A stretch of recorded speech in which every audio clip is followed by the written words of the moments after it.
Shalom and welcome to the weekend edition of the Daily Dose of Hebrew. We're looking today at Jeremiah chapter 9, verse 11. This would be verse 12 in your English Bible. In verse 9, we saw Jeremiah raising his voice in lamentation over the destruction that's coming and against his people. And in verse 10, he is either quoting what the Lord had said, or else there's an alternance between Jeremiah speaking and perhaps the Lord speaking in verse 10.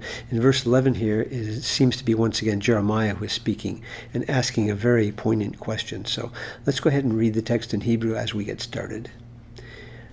Mi ha'ish החכם ויבן את זאת, ואשר דיבר פי אדוני אליו ויגלה, על מה עבדה הארץ, ניצתה כמדבר מבלי עובר.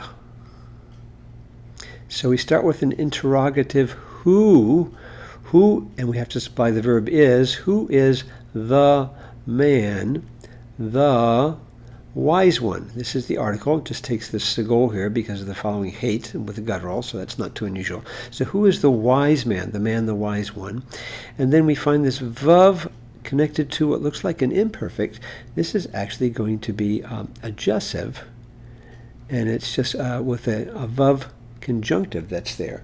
And this is going to be a 3ms cal, 3ms, and it's a cal from our verb bin, which means to understand. Being like that over here. You can see it here.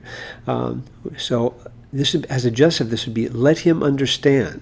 So with a question and then this idea, who is the wise man? Let him understand, and we'll come back to this just a second. Let him understand what? This. So let him understand may have the nuance, sort of a result, an idea, perhaps after the question, who is the wise man, the man who is wise enough so that he might understand? It might have that nuance there. Let him understand so that he can really understand this. And then sort of a second question over here. And the one, he spoke, and here's the subject of the verb diber. This is just a perfect. We're used to saying this 3ms. And it's a PL because the verb dabar is usually in the PL.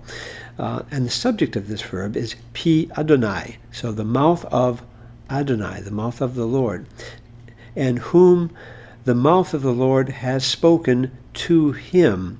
So this is just preposition with a 3ms suffix. It's a resumptive pronoun going back to the asher.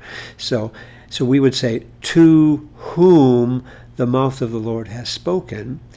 And then once again, we're going to find over here a jussive with just a simple vav conjunctive, like it is up here. It's just a vav conjunctive, and attached to a jussive 3ms. And this time it's going to be from the verb nagad, like this. And I'm going to put parenthesis because this is a verb which is not used in the cal at all. It's almost always in the hifil. And this time we also have and this is a hifil here. And this time we also have a suffix, which is a 3fs suffix with the mapik. That's not a dagesh, just a little dot there to recognize it as the suffix. And to whom has the mouth of the Lord spoken, let him reveal, let him declare. Nagad is a verb which means to tell out or to declare, sometimes in a little bit more formal way than simply speaking. Let him declare this, or declare her, but her in this idea of the abstract idea.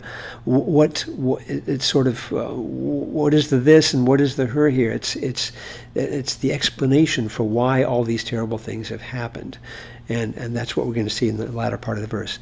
Al ma, for what reason? Why?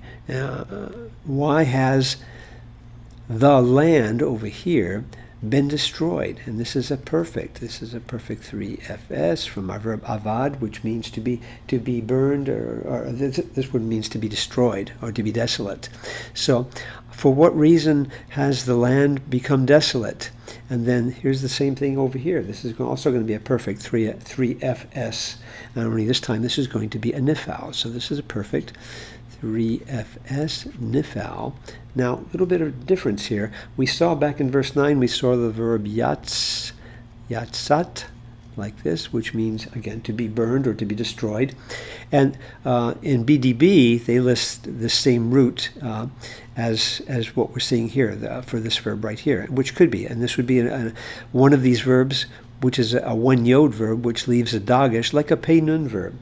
Halot, on the other hand, the more another lexicon that a lot of you may use, actually lists it from a similar root, which would be natsah, with a hay on the end, like this, which would still give us this form. The nun would assimilate, and the final hay would become a tau, and then you'd add it here for the 3fs, and this would also be a nifal. So they list it from this root, but it would have still the same meaning, to be burned or to be destroyed. So why has the land been destroyed? And she has been burned, she has been devastated like a wilderness. And then mibli, we've seen this several times before. We saw it in verse 9 and we saw it in verse 10, meaning without, from there not being an over. In verse 9 we saw a man who crosses over.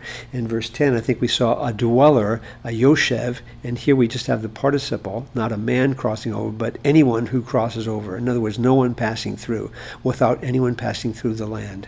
So it's become such a desolation that nobody passes through there at all. So a little bit complicated with these two justives up here and the question. Let's go ahead and hide our work, and we'll look at a couple of translations. Not a lot of variation among our major translations here. The NIV, who is wise enough to understand this? So you see how they translated that. Who is the wise man? Let him understand this. Who is wise enough to understand this? With the result that he understands this. Who has been instructed by the Lord, by the mouth of the Lord, spoken to him? So they've translated that, kind of put it together. Who has been instructed by the Lord and can explain it? Let him set it forth. Let him declare it, is the idea. Why has the land been ruined and laid waste, like a desert that no one can cross? Here's another translation, this time in the new RSV. Who is wise enough to understand this? Same as what we have in the NIV. To whom has the mouth of the Lord spoken, more literal than just being instructed, so that they may declare it and can explain it, so that they may declare it. Again, more literal translation. I like that actually up here. Why is the land ruined and laid waste like a wilderness, so that no one passes through, a desert that no one can cross? In other words, is there anybody that can really understand? Do you people have the wisdom to understand why this has happened? God has explained it to you over and over in his word and through his prophets. Can't you understand it? And no one seems to be wise enough to really take it to heart and make the connection between what they're seeing and experiencing and what God's teaching has called them to account for because of their idolatry, and now the destruction which is coming as a punishment for that. So God causes people to watch and look and learn and try and understand what's happening around us on the basis of his word. We'll check back with us soon as we continue working through Jeremiah chapter 9 in the weekend edition of the Daily Dose of Hebrew. Shalom.